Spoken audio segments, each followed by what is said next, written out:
how much wealth has been accumulated by churches while their congregations struggle. If these texts are authentic, Jesus saw it all coming. Perhaps the most beautiful teaching in these hidden texts is this line preserved in Ethiopian tradition.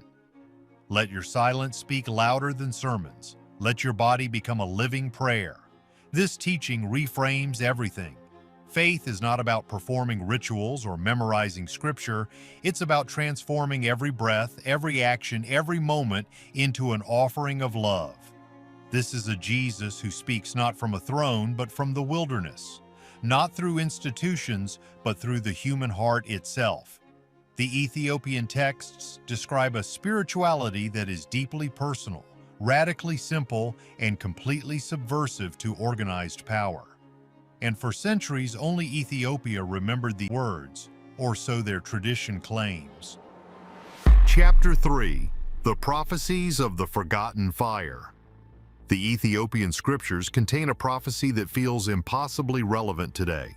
According to these texts, Jesus told his disciples that when organized religion becomes corrupt and hollow, his spirit will rise again, not from palaces or cathedrals, but from deserts, from mountains, and from the children of those society has enslaved and forgotten. These traditions record him saying, "My voice will return through those the powerful ignore." Truth will come not from golden pulpits, but from broken hearts that still believe. This completely inverts the structure of institutional Christianity. It suggests that the closest thing to God's truth might not be found in the Vatican or mega ministries, but in the quiet faith of the forgotten. Ethiopia's faith remained wild, uncontrolled. This fire, Ethiopian theologians explain, is the fire of spiritual awakening. It strips away everything false until only truth remains. It burns not the world, but the lies we tell ourselves, the masks we wear, the idols we worship.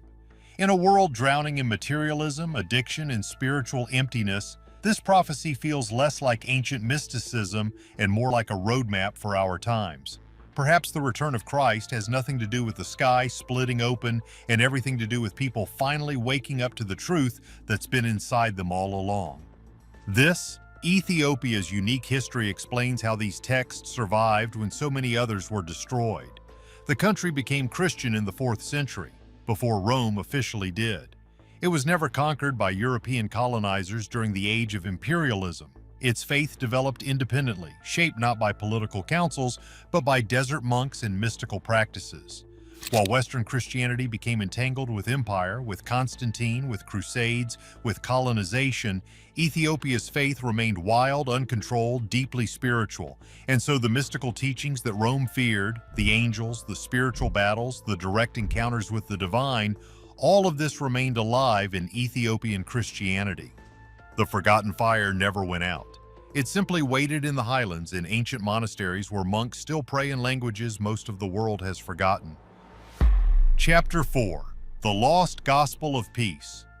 The version of Christianity most people know centers on a single brutal image: Jesus nailed to a cross, suffering and dying for humanity's sins. Many people have talked about these missing years and have tried to speculate about what Jesus might have done during that time.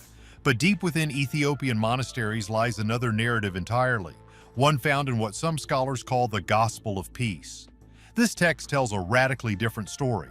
Ethiopian tradition claims that Jesus was never crucified. Now, before dismissing this outright, consider what we're actually being told here. This isn't a modern conspiracy theory. This is an ancient Christian tradition preserved by one of the oldest Christian churches in the world. According to this gospel tradition, when the authorities came to arrest him, Jesus, following the example of the prophets before him, withdrew into the wilderness. He did not submit to execution. He did not become a martyr. Instead, Ethiopian texts suggest he continued teaching his disciples about healing, purity, and living in harmony with God's creation. He spoke with what these traditions called the angels of air and water, teaching that the earth itself was sacred. Over time, his disappearance was misunderstood. Stories changed as they passed through different cultures, different languages, different political contexts. And eventually, the narrative of crucifixion took root, not necessarily because it was true, but because it served a purpose.